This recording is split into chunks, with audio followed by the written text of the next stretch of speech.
les marchés financiers avec IG Markets, CFD Trading. Bonjour, c'est Gilles du site boursicoté.com. Voici l'analyse technique des principales paires de devises du marché Forex, ainsi que l'analyse de l'or et du pétrole pour les matières premières. Nous sommes aujourd'hui le jeudi 9 février 2012 et sur l'euro-dollar, nous avons une continuité du mouvement haussier qui s'est installé depuis la cassure du trend baissier que nous avions eu ici mi-janvier de cette année. Donc une dynamique qui a eu un petit coup de mou ici puisqu'on a eu une phase de consolidation horizontale et puis suite à la cassure ici des 1,3215, nous avons retrouvé une certaine dynamique haussière puisqu'après un test ici de la bande de Bollinger, on continue à monter légèrement, donc coincé entre la moyenne mobile et la bande supérieure, ce qui souligne ici une dynamique de tendance haussière qui est en place. Donc pour l'instant on continue à marquer des plus hauts de plus en plus hauts. On est légèrement suracheté au point de vue des indicateurs. Le RSI oscille juste sous sa zone de surachat. Le stochastique lui y est depuis longtemps. On est redescendu ici à la faveur d'une phase de stabilisation sur la journée d'hier. Et puis on commence à retrouver une dynamique sur cette journée.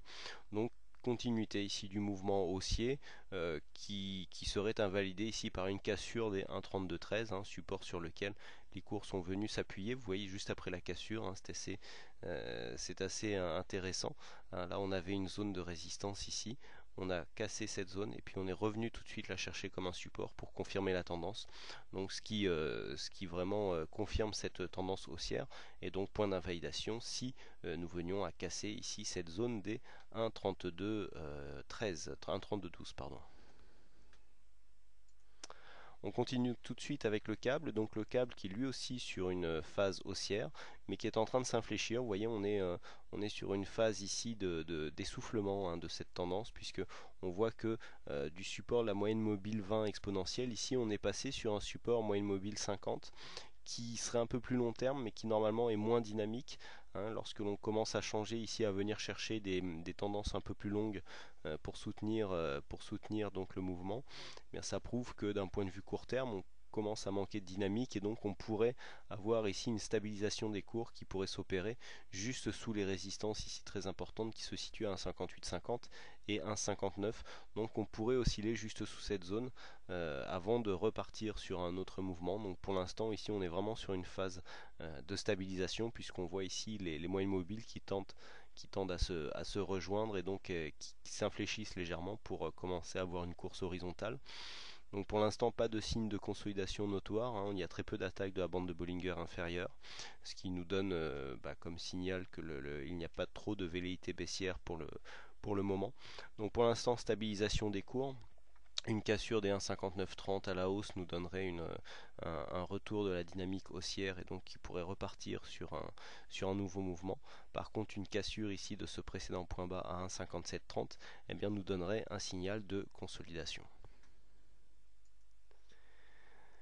Passons maintenant au dollar yen. Donc le dollar yen qui continue ici sur sa poussée haussière. Donc on est en train de marquer des plus hauts très court terme. Le mouvement pour l'instant monte assez régulièrement.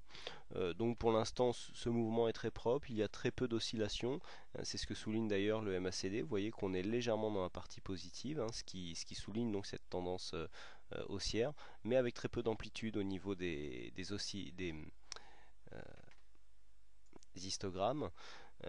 Donc pour l'instant, tendance régulière qui prend forme. En plus, le mouvement a tendance à gagner en dynamique. On ne vient pas trop souvent ici dans la zone d'exagération. Donc pour l'instant ce mouvement semble pérenne. Bon attention, un petit mouvement, un petit retournement pourrait donner une petite phase de consolidation qui reviendrait chercher ici peut-être un petit peu de dynamique sur la moyenne mobile 20 exponentielle, mais pour l'instant le mouvement tente à se faire relativement régulièrement. Vous voyez qu'on a eu une résistance hier que l'on a cassée dans la nuit. On est revenu chercher quasiment cette zone comme support avant de recréer une dynamique. Là la résistance des 77,38 a cassé assez facilement. Donc on est en train de continuer de monter, sachant que l'objectif ici se situe sur les 78 20 qui est la précédente zone de point haut que nous avions constaté fin janvier.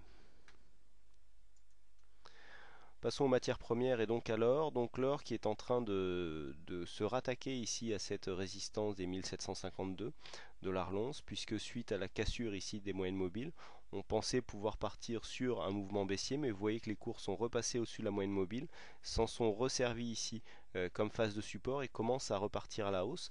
Donc au niveau des indicateurs, on est redescendu légèrement par rapport à la situation technique que nous avions lors de la première attaque. Et donc on revient ici avec un peu plus de dynamique. Donc là, il semble que la cassure soit nettement plus envisageable, soutenue ici par cette moyenne mobile qui impulse une dynamique qui pourrait nous projeter vers le haut et donc casser cette zone des 1752 pour aller trouver des nouveaux plus hauts. Donc bien sûr, en cas d'invalidation et de cassure baissière des 1724, on aurait une invalidation de ce scénario haussier. Et enfin on termine avec le pétrole, un petit peu dans la même configuration, donc sur une tentative de cassure horizontale d'une cassure de résistance horizontale, pardon, donc cette fameuse zone des 100 $ le baril. Vous voyez qu'hier on avait eu du mal à sortir de ce trend baissier ici. On est revenu chercher la force ici dans la nuit et puis hop, la cassure s'est faite au deuxième test. Donc là on vient vraiment casser cette zone. Vous voyez cette zone ici qui était précédemment une zone de support à laquelle on pensait c'était plus une zone de triangle, tente à se transformer en zone de résistance alors qu'elle ne l'avait pas été suite à la cassure. Donc normalement cette zone devrait casser assez facilement et nous valider une cassure à la hausse donc des 100 $ le baril, qui irait dans le sens d'une tendance ici, puisque vous voyez que suite à cette grosse poussée haussière qui nous a fait sortir des bandes de Bollinger, on est revenu chercher un petit peu de force ici et puis là on est en train d'amplifier le mouvement. Le plus haut a été cassé par rapport à la petite phase de cassure que nous avons là.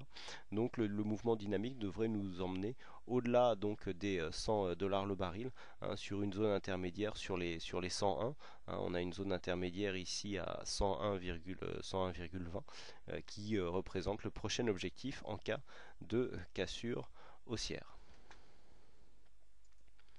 Voilà ce que l'on peut dire donc sur cette analyse technique, Forex et matières premières, pas grand chose à dire, peu de mouvements sur certaines de ces devises et donc de ces supports. Il ne me reste plus qu'à vous souhaiter à toutes et à tous une bonne soirée, bonne chance dans votre aide et je vous donne rendez-vous dès demain pour de prochaines analyses techniques en vidéo. Bonsoir à tous. Les marchés financiers avec IJ Markets, CFD Trading.